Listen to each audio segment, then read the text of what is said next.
Kenya Bankers Association says all banks should have issued their customers with the chip-based cards by now. But a number of banks are still asking for an extension of the deadline to at least June. So what does this mean for the customers? Adelaide Changole reports.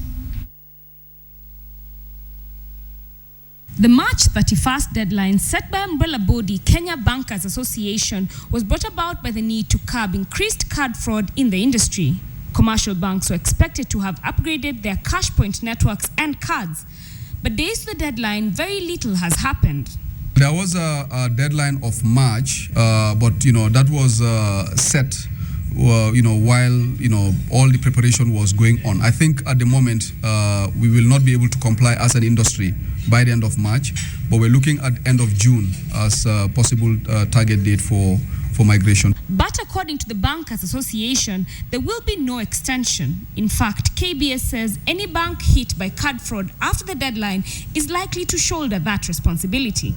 It takes time to do a major project like this, so we will do it in phases. The deadline for end of this month was to show that they are compliant. It's not to show that all cards are converted. So, because at the end of the day, there's still a customer at the other side of this. So if a customer doesn't come in and switch their card, we cannot force them to do so.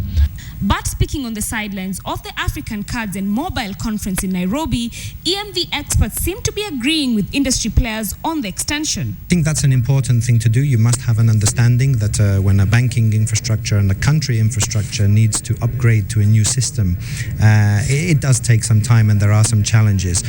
However, there is consensus on the need to migrate to the new technology. To have a credit or debit card that incorporates much more than payment functionality itself, but gives you, additional functionality to that. They could be used for elections, collecting the data of the personnel on an access card, such that that card holds the data that can identify that person.